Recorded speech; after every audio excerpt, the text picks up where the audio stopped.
കർത്താവിൻ്റെ അതിവിശുദ്ധ നാമം വാഴ്ത്തപ്പെടുമാറാകട്ടെ.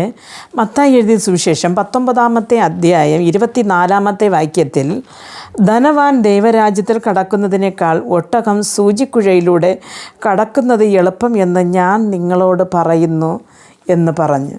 അപ്പോൾ യേശു ഇവിടെ ഒരു ധനവാനെക്കുറിച്ച് പറയുകയാണ്. അപ്പോൾ നാം നോക്കുമ്പോൾ ധനവാന്മാർ ആരും സ്വർഗരാജ്യത്തിൽ കടക്കത്തില്ലയോ എന്ന് നമുക്ക് തോന്നിപ്പോകും. ഒരിക്കൽ യേശുവും ശിഷ്യന്മാരും ഇരുന്നപ്പോഴവിടെ ഒരു ധനവാനായ ഒരു മനുഷ്യൻ വന്ന് യേശുവിനോട് ചോദിച്ചു, ഗുരുവേ, നിത്യജീവൻ പ്രാപിക്കുവാൻ ഞാൻ എന്ത് ചെയ്യണം എന്ന് ചോദിച്ചു. അപ്പോഴറിഞ്ഞ് കൽപ്പനകളെ അനുസരിക്കുക എന്ന് യേശു ചുരുക്കമായിട്ട് പറഞ്ഞു. അപ്പോഴാ ധനവാനായ മനുഷ്യൻ നല്ല മനുഷ്യനാണ്. അവൻ പറയുന്നു, ഞാൻ ചെറുപ്പം മുതലേ ഞാൻ എല്ലാ കൽപ്പനകളും അനുസരിച്ച് ദൈവഹിതപ്രകാരം ഞാൻ നടന്നു വരുന്നു എന്ന് പറഞ്ഞു. അപ്പോൾ പറഞ്ഞു, എന്നാൽ നീ പോയി നിനക്ക് ഉള്ളതിനെ എല്ലാം വിറ്റ് ദരിദ്രർക്ക് കൊടുക്കുക എന്ന് പറഞ്ഞു.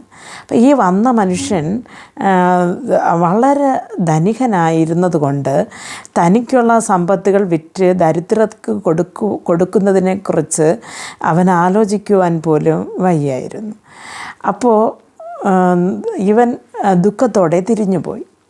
അപ്പോൾ യേശു പറയുകയാണ്, ധനവാൻ സ്വർഗരാജ്യത്തിൽ കടക്കുന്നതിനേക്കാൾ ഒട്ടകം സൂചിക്കുഴയിൽ കൂടെ കടക്കുന്നത് എത്ര എളുപ്പമെന്ന് പറയുന്നു. പ്രിയ ദൈവമക്കളെ, സൂചിക്കുഴ എന്ന് പറയുമ്പോൾ അന്ന് യെരുശലേമിൽ ഉണ്ടായിരുന്ന ഒരു വാതിലാണ്.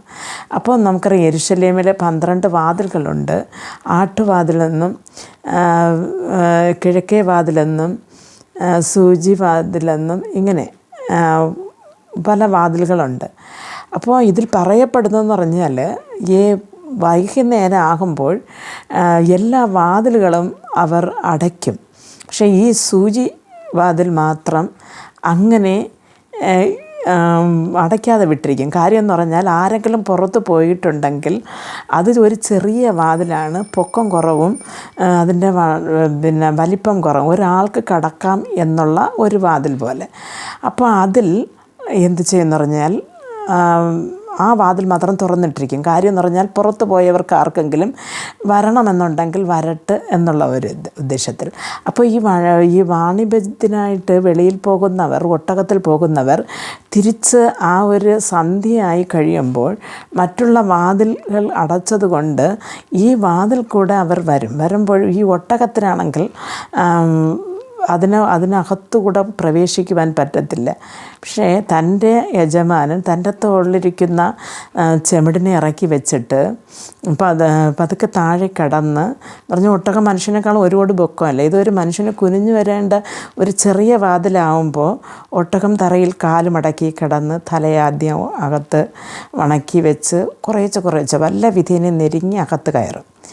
അതേപോലെ കഷ്ടപ്പെട്ട് കയറുന്നത് പോലെ ധനികനായ മനുഷ്യൻ, അല്ലെങ്കിൽ തനിക്ക് ഉള്ള ആ പണമുള്ള തൻ്റെ എന്ന് പറഞ്ഞാൽ തൻ്റേത്